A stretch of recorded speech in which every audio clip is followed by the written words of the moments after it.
বিসমিল্লাহির রহমানির রহিম।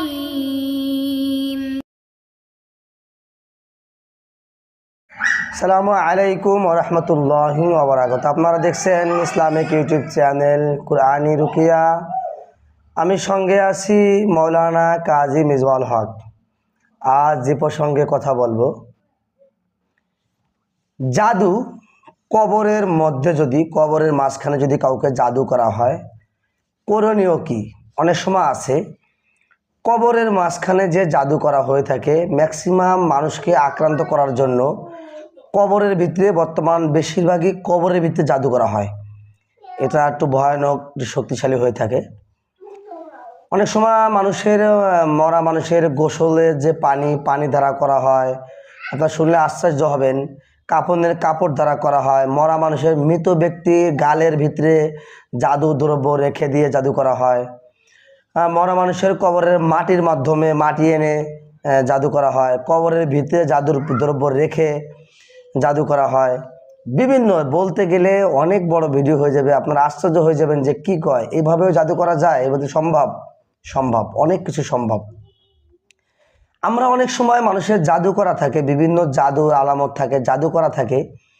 আমরা কিছু সেহেরের আয়াত দিয়ে তাকে পানি পড়ে দেই, অনেক সময় তাকে ঝাড়ফুঁক করে দেই, কিন্তু সে কিন্তু সুস্থ হয়। সুস্থ হওয়ার কিছুদিন পরে কিন্তু আবার সে অসুস্থ হয়ে যায়। কেন অসুস্থ হয়? আপনি যে প্রকৃত জাদু, যে কবরের মধ্যে অথবা যেখানে হোক, নদীর মাঝখানে, মাছের পেটে, যেখানে থাক না কেন, বিশেষ করে কবরের মধ্যে যদি থেকে থাকে, আপনি সেটা নষ্ট যদি কবরের ভিতর থেকে না করা হয়, সেই নিয়ত করে না করা হয়, সেই নিয়তে সেই জিনিসটা দ্রব্যতা না নষ্ট না হয়, সেক্ষেত্রে কিন্তু ওই ব্যক্তিটা কিছুদিন পরে আবার অসুস্থ হতে পারে, ওর প্রভাব থেকে যেতে পারে। সেক্ষেত্রে আপনারা যদি কবরের ভিতরে জাদু করা থাকে, যে করণীয় কি, আপনারা কি করবেন?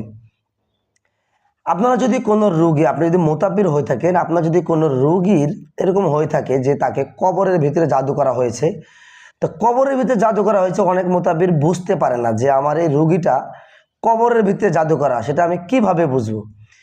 কবরের ভিতরে জাদু করা আসলে আপনি কিন্তু জানেন না, বুঝতেও পারতেছেন না। অনেক সময় রুগী কিন্তু কবরের ভিতরে জাদু করা থাকলে সেই রুগীটা কিন্তু কবর দেখবে, বিভিন্ন সময় মরা মৃত ব্যক্তিকে দেখবে, সে বিভিন্ন সময় গোরস্থান দেখবে, অনেক কবর দেখবে, এরকম হতে পারে। ম্যাক্সিমাম রোগীর ক্ষেত্রে এরকম হয়ে থাকে। তা যদি এরকম হয়ে থাকে, এক্ষেত্রে আপনি যদি নাও আপনি তুলে আসি হোক, জিনের মাধ্যমে হোক, রোগীর মাধ্যমে হোক, যেভাবে আপনি বুঝতে পেরেছেন কবরের মাধ্যমে করা হয়েছে জাদুটা, আপনি রুগীকে যে সেহেরের আয়াতের মাধ্যমে, বিভিন্ন সেহেরের আয়াত, এমন একটা ভিডিওতে অবশ্যই সেহেরের আয়াত ধ্বংস করার জন্য, শক্তিশালী সেহেরের আয়াত, যে শক্তি, জাদু, ব্ল্যাক ম্যাজিক, এগুলো ধ্বংস করার জন্য কি আয়াত ব্যবহার করবেন, কোন সেহেরের আয়াতগুলো কীভাবে পড়তে হবে, ইনশাল্লাহ আমি আপনাদেরকে দিয়ে দিব। তা আপনারা কি করবেন, যখন আপনি তেল পানি বানিয়ে দেবেন সেহেরের আয়াতের মাধ্যমে, 33 আয়াতের মাধ্যমে, ফালাক নাস পড়ে যেভাবে আপনারা পানি পড়ে দিয়ে থাকেন, রুগীকে অবশ্যই সেটা দিবেন। দেওয়ার পরে আপনারা 1 থেকে 7 দিন পর্যন্ত রুগীকেই কোনো একটা স্থান, কোনো একটা কবর, সেটা যে কোনো মানুষের কবর হোক, যে কোনো মানুষেরই কবর হোক, ওই কবরের উপরে প্রতিদিন একটু পানি ছিটাইতে বলবেন।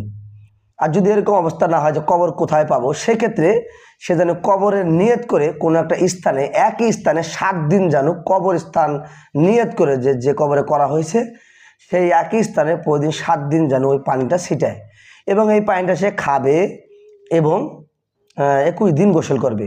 আর কবরের নিয়ত করে 7 দিন ওই স্থানে ছিটাবে, আর 21 দিন খাবে, 21 দিন গোসল করবে। ইনশাআল্লাহ ওই রুগী চিরতরের জন্য ভালো হয়ে যাবে, সুস্থ হয়ে যাবে, 100% সুস্থ হয়ে যাবে ইনশাআল্লাহ।